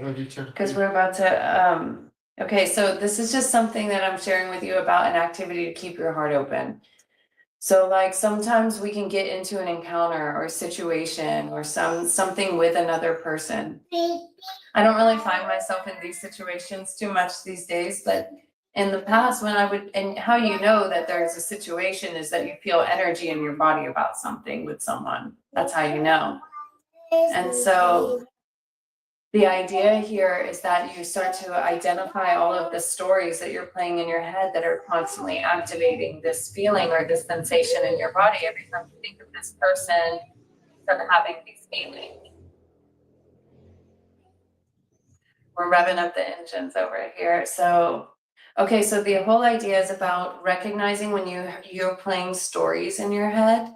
And then the idea is to use the song. And I have a lot of friends that have used this as medicine to leave these stories behind to unlock the gate. So it's about you catching yourself in the stories that are bringing you down.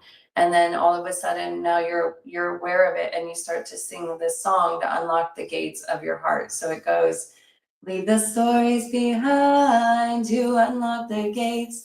Leave the stories behind to unlock the gates. Leave the stories behind to unlock the gates. Leave the stories behind to unlock the gates. Unlock the gates. Unlock the gates. So like I received that song in the middle of like me going through an experience with this woman so many years ago where it was like, it was turning my stomach. And I was so surprised. I was like, I know better than to let anything get me like that. It wasn't her personally. It was my things. It's my stories in my head. It's my stories in my own mind. And so like in those moments, I would recognize that I was cutting off my life force. I would just sing to myself, leave the stories behind to unlock the gates. And I would just do a little cleaning of my energy field, a cleaning of my mind and my thoughts, and a cleaning of like my solar plexus and any of the energy that I was giving away. I didn't blame it on anyone else. I took it into me and I was like, leave those stories behind to unlock the gates and bring you back to the heart. And that really helps. This is Sarah. I always check in with my body. I ask myself, does this make me feel light or heavy? Exactly.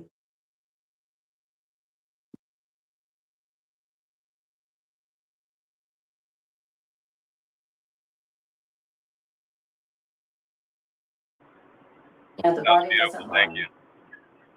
Thank you.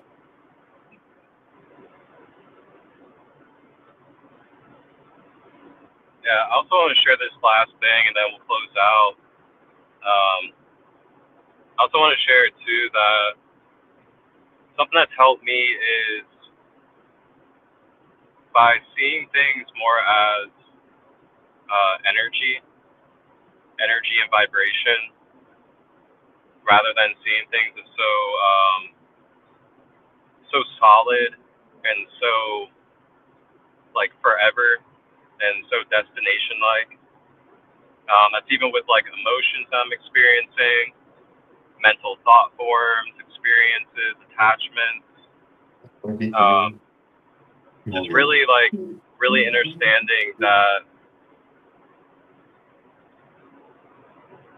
when you see things as energy, you're able to shift that energy. You're able to alchemize it. You're able to do something with it. But what I find is when I see things as so solid and so like definite, it's almost like it assimilates in my own reality as something I can't overcome, or something that's going to take forever, or something that may change or may not change. But when I'm in that energy and vibration mindset about my interactions, and that the things that I'm interacting with and I'm experiencing are energy forms that I can alchemize, that I can shift, that's when I have found that I've had more, if you want to say efficiency, and more quantum-like living, is that mindset. That everything is energy, everything is vibration, and I am a co-creator of energy. I'm an alchemist that shifts energy in every moment. And that's part of the wholeness of life. That we are alchemists here to bring shifts and change. So I just wanted to share that, and just a little perspective change, perspective shift. River, what you got there?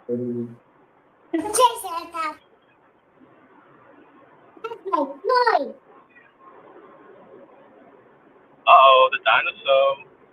Double triceratops. The Nice. mama and the baby. Father and the Oh, the father and the baby. Nice. I love it.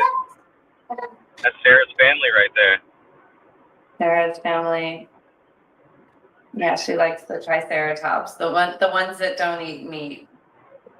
She prefers the vegan dinosaurs. Eduardo I love wants that. to share something. Okay. Yeah, please close us out, brother. Okay, cheers. I need to always express my gratitude for every day for stay here in this family home, and all the angelic family around the world in all heavens.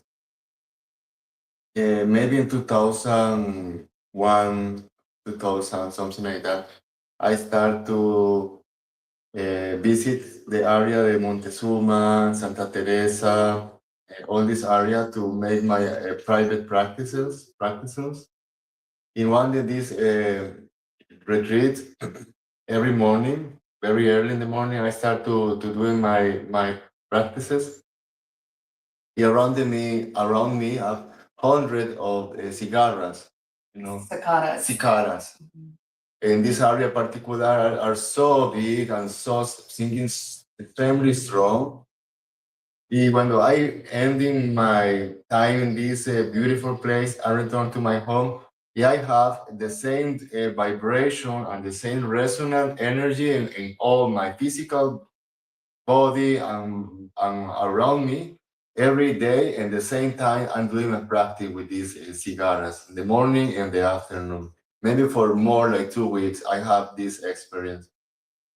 Well, recently, maybe like 3 years ago, something like that, I never know this, but if you put attention, all these beautiful boxes make this resonant vibration mantras, but at the same time, he make pee. As these beings make pee, but follow water from her booty. When the singing extremely strong, some wave the resonant in one area. When the singing stop, the resonant flow to another area, and another group. The cigars start to singing like morphogenetic field activation. The thing is, the point, uh, if you put attention, these beings make water when singing for her booty. You think does he make pee? Maybe for it's so strong her vibration. If he is staying one constantly moving in her water, but no, these beings make water. These beings have the capacity to make water with her resonant vibration technology. So this is so deep. This is so beautiful. This is all. Wow. Thank you so much. Thank you. Yes, it's true. To generate more water out of your body. This makes me think the cicada is gene key 28, the immortality code. And yeah, it talks in the 28, gate 28 about the elixir vitae. I connect this, it's connected to the kidneys as well in your physiology. And I think of like the real immortal fluid has to do more with your urine therapy.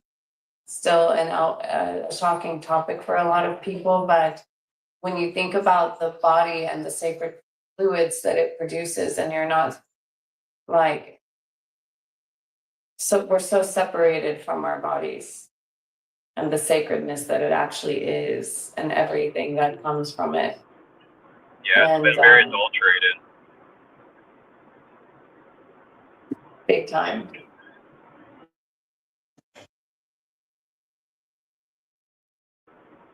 I know all about urine therapy.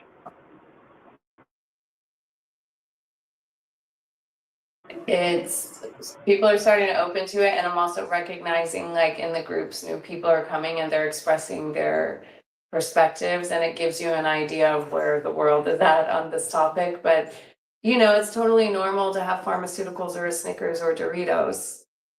That's totally fine. But you know, the Morning Star is whatever people want to call it, you know, that's what I call it, the Morning Star. Yeah, your body produces sacred fluids.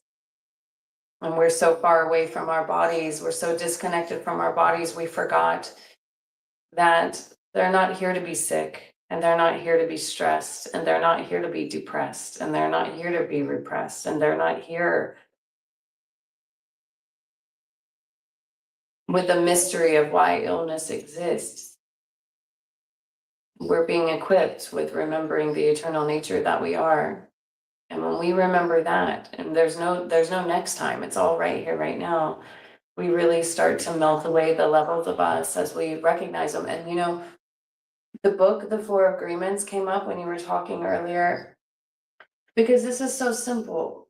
The first agreement, The Guide to Personal Freedom, this is the book, Four Agreements by Don Miguel Ruiz. I tell people to read it every year, is don't take anything personal. So that right there is enough. Like usually if there's something going on inside you, it's probably because you took something personal. And then the second thing is don't make assumptions. And like if you feel like you're running out of energy, or you're exerting it, or it's being siphoned in any type of way, which really means you're giving it in some type of way through your mental constructs, it's like start to really think about if it's worth it, if it's worth that energy. And you know, you want to have a whole healed bank tank system of life force. And so it is really about paying attention. Sarah said, I had a download once that poo is junk information exiting our system.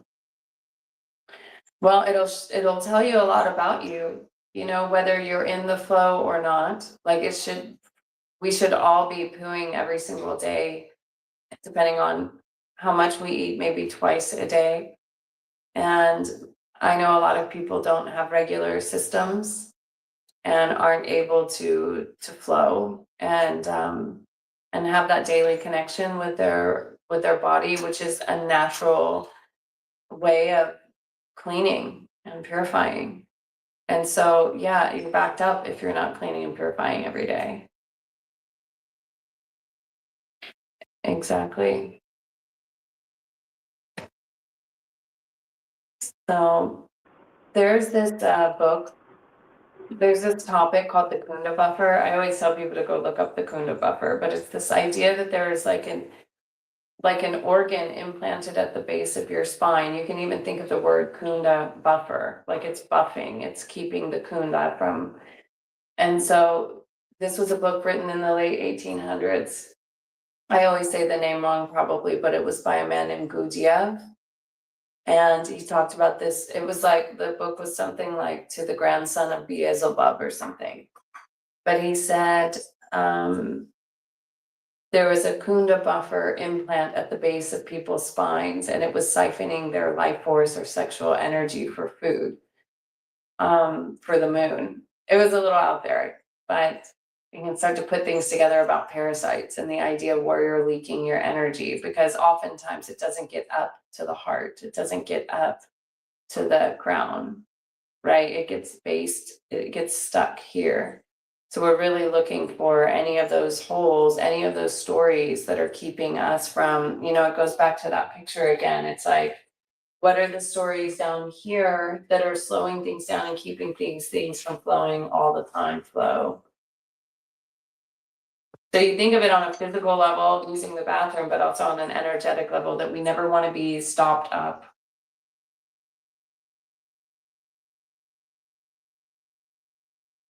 You guys also like, mythology, and you guys like ancient civilization stories. You can also think of the story of like Persephone. So like the story of Persephone is basically a symbolic representation of, going down into your lower nature, going into your underworld, and then basically reconciling with your underworld to ultimately rise again in your newfound glory of yourself. And there's many stories you can find about this. I mean, even the hero's journey, when you think about the hero's journey. And if you are someone that likes mythology and the fun, creative expressions of archetypes, there are definitely ones that relate to this that you guys can connect with. And I know you talked about worship earlier and non-worship. An alternative to worship that I like to give people when it comes to your perception is, instead of seeing things as something to worship, you can just see it as archetypes of the universe and how we're all connected to this universe as different archetypes that represent different energy forms or signatures. And that also includes you as well. Like, you're an archetype. I'm an archetype. We're all archetypes of the universe, of the consciousness. And that is like the different aspects and different dimensions and different guides. They're all archetypes. And we're all different archetypes that are in this simulation.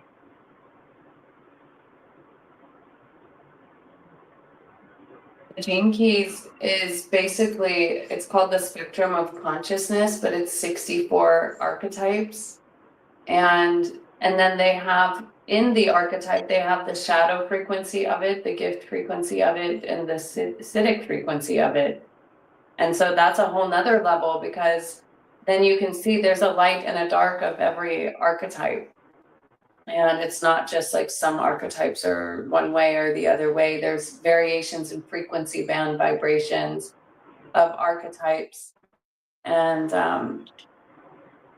yeah, that's actually one of the ways you really learn how to navigate everything. And Carol, Miss, M-I-S-S, it might be Mace, but she's the first person that introduced me to the idea of archetypes. And wow, what a way to expand understanding our roles, our characters, our embodiment. Oh, can I have some more? Maybe? Yeah, absolutely. And I feel like too, like archetypes also help us access more of our feminine energy sometimes too.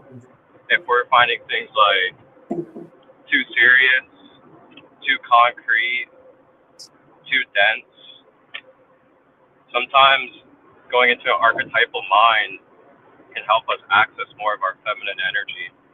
As in, like, just being able to let go and not have everything so finite and so serious, but to be a little bit more creative, a little bit more elusive, and see things as like in a way, like a cosmic play, and that you have a hand inside the play as a co-creator. And you get to choose, like, all right, am I going to interact with this archetype, or am I not going to interact with this archetype? And it's completely free will choice. And it's okay either way, continue on with your experience.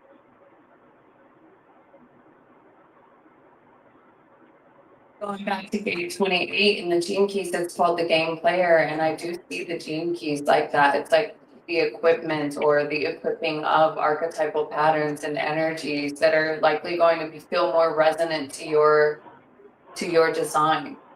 When you start to put words to them, then it starts to help you embody them and see them more as like collective principles, and you can start to see the shadow variation. And that through the contemplating of this information, it's a natural medicine for opening the heart, because once you're aware of your own shadow, and you're not looking away and pretending like it's just everyone else with the shadow but not you, like everyone's owning their shadow, it's like you can't help but open your heart. You can't help but go into the heart frequency like that, because now the shadow can't hide.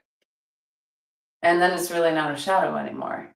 Naturally, things just start to disappear, though. Patterns, behaviors, habits, encounters, conflicts, they start to disappear from your life when you're living from that heart frequency. Yeah, I love that. And that even relates to chakras too. The shadows of the chakras would be like, you know, the overactivations or the blockages in it.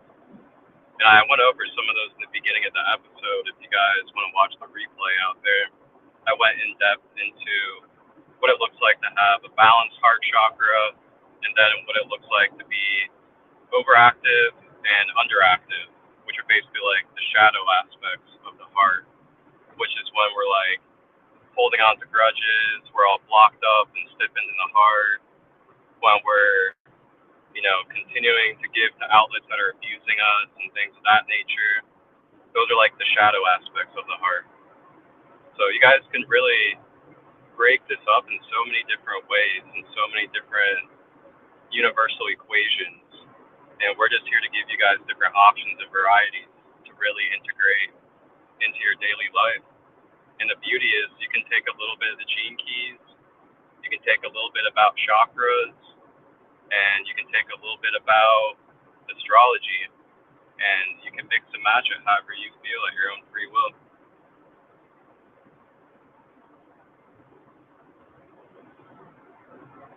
What we're here to do actually synthesize how all these systems are connected to chakras and astrology and your DNA. It's just that easy. It's like pinpointing it down to, like, if somebody comes to me and they've got a physical problem with something, I'm going to go right to their gene keys and bring it to the metaphysical problem, and put some words to it. So yeah, we're here to empower all of us. You know, as the toroidal field runs, it demands raising the bar. It is about holding a field that doesn't really compromise itself. It's holding up an integrous field. It's a pillar of light. It's a channel of light. It's each and every one of us that decides to be that in the midst of any situation. And all you can do is start to practice it in your own daily life. That when you go into a particular situation, you can literally imagine yourself like a torus field or a toroidal field of energy that's in constant motion, where you're feeding the field with your love instead of being impacted or soaking up the field. It's immediately raising the field with your heart torus field. Yeah, so we just have to start practicing that in any given moment in an old world where you might have reacted or kind of like fallen down, you might say, to meet something somewhere. You hold the field high and you realize that the whole field is invited to rise. And so it's beyond like the story and the person. Again, leave the stories behind to unlock the gates. You're starting to navigate more transpersonally and still very personally. But the main thing is keeping the heart open keeps your wings flying. It's the main thing to say there. You know, like if you lose your wings, you're dropping down, but you just keep your heart open so the wings are flying, and it helps you really be able to navigate everything with the open heart. Ashe to that. All right, so let's go ahead and close it out. It's been a nice 2 hours, and thank you, sister, for sharing and joining. And thank you, everyone else, for tuning in.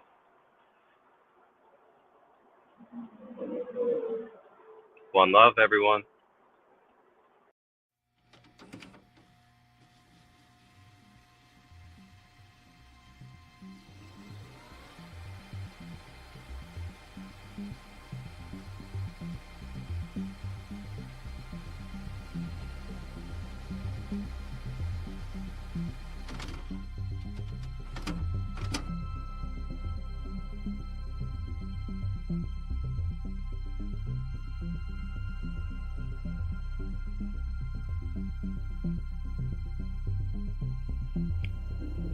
(2023) Mother Gaia, third dimensional planet, ascending. Thank you from the Sacred Light Broadcast Network and Sacred Light Productions for tapping in and tuning in to all live and replay content, holistic, conscious, for your empowerment. Tap in to the ChristoLight within. Please like, share, and subscribe. And remember that you are the one that you have been looking for. Enjoy this content. If you would like to collaborate or receive production through myself, Marcus ChristoLight, direct message or email me at marcustut23@gmail.com to discuss details. Wholeness and balanced love. Ashe.